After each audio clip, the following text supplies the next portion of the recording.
ગમત સાથે જ્ઞાન ચેનલમાં હું મહિપતસિંહ ગોયલ આપ સર્વેનું હાર્દિક સ્વાગત કરું છું. વિદ્યાર્થી મિત્રો, આજે આપણે જોવાના છીએ ખૂબ જ મહત્ત્વની માહિતી, જેનો તમને ભવિષ્યમાં પણ ખ્યાલ નહીં હોય કે જો આજે તમે ફોર્મ ટેટ 1 કે ટેટ 2નું ભરો છો તો તમારે કઈ કઈ બાબત ધ્યાનમાં રાખવી જોઈએ. જો તમે આ ભૂલ કરી તો જ્યારે શિક્ષક ભરતી આવશે ત્યારે ડોક્યુમેન્ટ વેરિફિકેશનમાં ભૂલ તમારી પકડાશે. એટલે ફોર્મ ભરતી વખતે તમારે શું બાબત ધ્યાનમાં રાખવી એના વિશે હું તમને વિગતવારની માહિતી પૂરી પાડીશ. બરોબર છે. ત્યારબાદ વિદ્યાર્થી મિત્રો, જો તમે આપણી ચેનલ પર ફર્સ્ટ ટાઈમ વિઝિટ કરતા હો તો ગમત સાથે જ્ઞાન ચેનલ લાઇક કરી દેજો, શેર કરી દેજો, સબસ્ક્રાઇબ કરી દેજો. વિદ્યાર્થી મિત્રો, જો આપણે ટેટ 1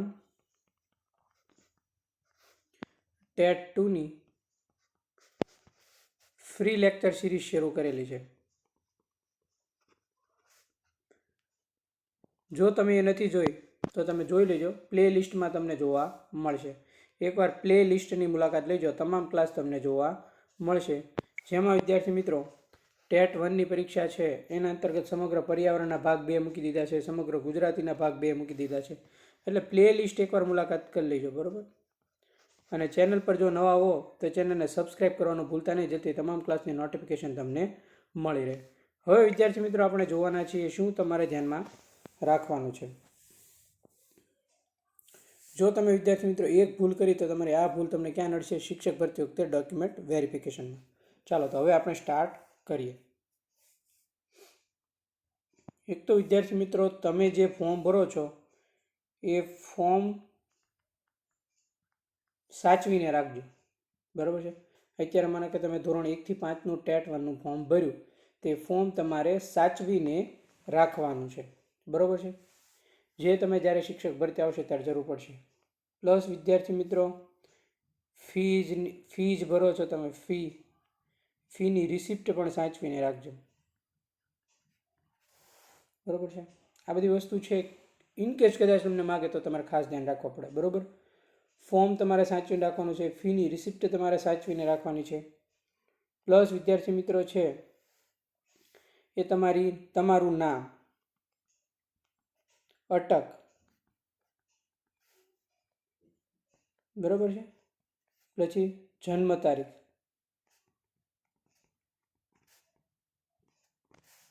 પિતાનું નામ. જોવું હોય તો જોઈ લેજો, નોટ ડાઉન કરો તો નોટ ડાઉન કરજો, અથવા સમજીને મગજમાં ઉતારી દેજો. એક તો તમારે ફોર્મ સાચવીને રાખવાનું છે, ફીની રિસિપ્ટ તમારે સાચવીને રાખવાની છે. પછી તમે જે ફોર્મ ફિલઅપ કરો છો એમાં તમારું નામ, તમારી અટક, તમારી જન્મ તારીખ, તમારા પિતાનું નામ, આ બધી વસ્તુ તમારે છે એ જોઈ વિચારીને ફોર્મ ફિલ કરવાની છે. બરાબર છે. તમારું જે જન્મ તારીખ છે ખાસમાં ભૂલ ન હોવી જોઈએ, તમારા નામમાં ભૂલ ના હોવી જોઈએ, તમારી અટકમાં પણ ભૂલ ના હોવી જોઈએ, અને તમારા પિતાના નામમાં પણ ભૂલ ના હોવી જોઈએ. તમારી જે લાયકાતના ડોક્યુમેન્ટ છે, હવે એક તમને હું વાત કરું.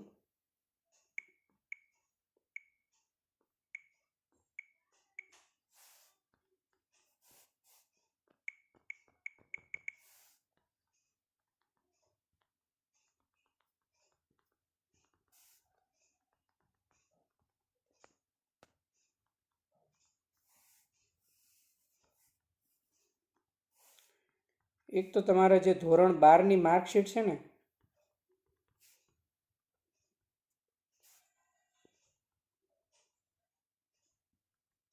એમાં તમારું જે નામ હોય એ નામને તમારે ફોર્મ ફિલ કરવાનું. બરાબર. બધી જગ્યાએ સરખું જ નામ હોવું જોઈએ, અલગ અલગ ના હોવું જોઈએ.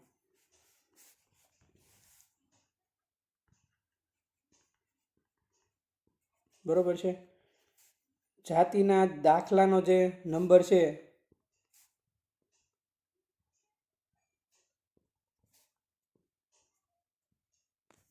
જો તમારે કોઈ પણ અનુસૂચિત જાતિ, અનુસૂચિત જનજાતિ, બરાબર છે, માં તમે આવો છો, તમે જે કોઈ પણ જાતિનો દાખલો નાખો છો એના નંબરમાં પણ ભૂલ ના હોય જોઈએ.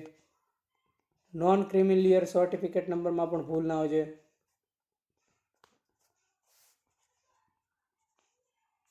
એમાં પણ કોઈ પણ જાતની છે એ તમારી ભૂલ હોવી ના જોઈએ. બરાબર છે.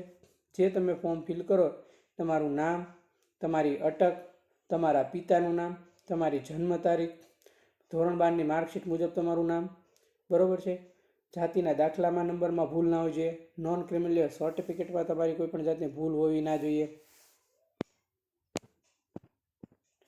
બરોબર છે. બીજું વિદ્યાર્થી મિત્રો આવશે ટકાવારી.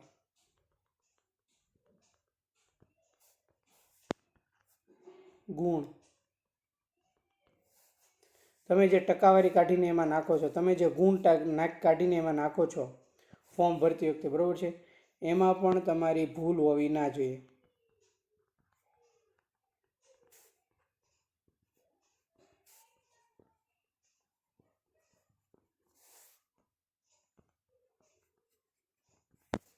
બરાબર છે. આટલી બધી બાબત તમારે ખાસ ધ્યાન રાખવાની છે. બરાબર.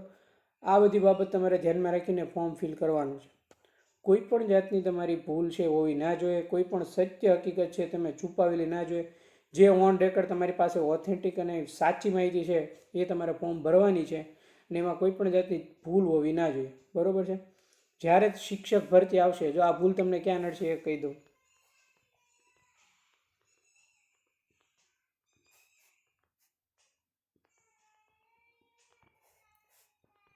ત્યારે નડશે. હજી એક તમારું જોવાનું છે. એક તો તમારું સરનામું પૂરું હોવું જોઈએ. પૂરું અને સાચું. મોબાઈલ નંબર સાચો.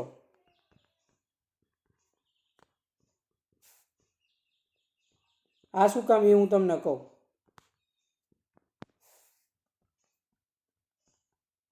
ઈમેલ એડ્રેસ સાચું.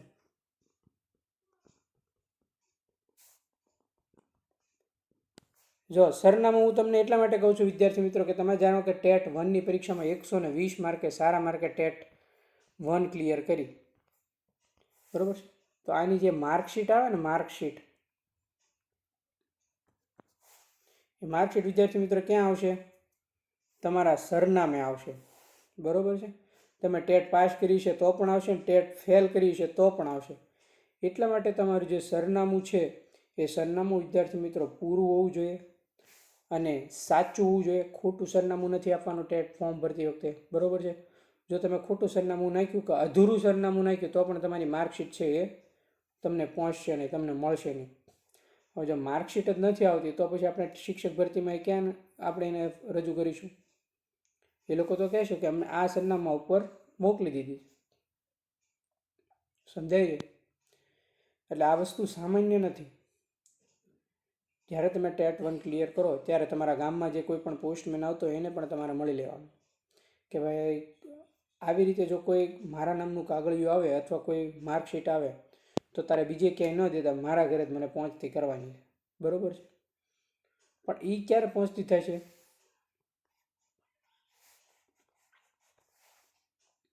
સરનામું જો પૂરું ને સાચું હોય તો, પ્લસ તમારો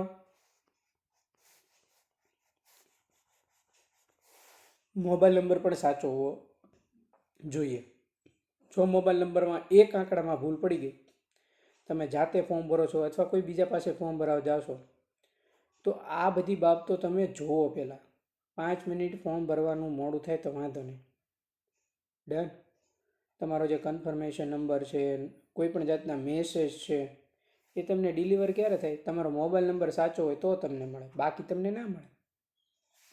અથવા તમારું ઈમેલ એડ્રેસ છે એ સાચું હોવું જોઈએ. આ 3 બાબતો તો ખાસ મહત્વની છે. ખાસ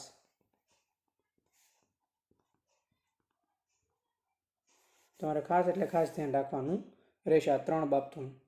જો તમે આ બધામાંથી કોઈ એક ભૂલ કરી, હવે આપણે જોઈએ આ ભૂલ ક્યાં નડે.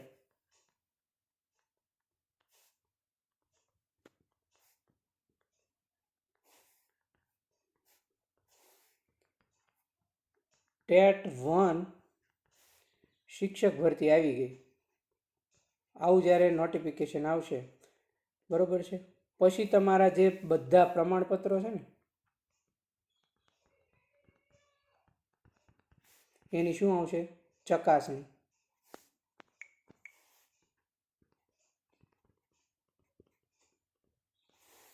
ક્યાં આવશે?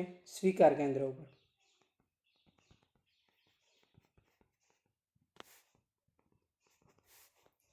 આ ભૂલ ત્યાં પકડાશે. વિદ્યાર્થી મિત્રો ત્યાં પકડાશે. બરાબર. સ્વીકાર કેન્દ્ર પર બધું અલગ અલગ હશે ને તો પછી વિદ્યાર્થી મિત્રો જો ત્યાં પણ ના પકડાય તો તમે જ્યારે જિલ્લો પસંદ કરવા જશો એ જિલ્લા પસંદગીમાં બધા પ્રમાણપત્ર ફરીવાર ચકાસશે, ત્યાં આ ભૂલ પકડાશે. પણ આપણે ભૂલ જ શું કામ કરવી?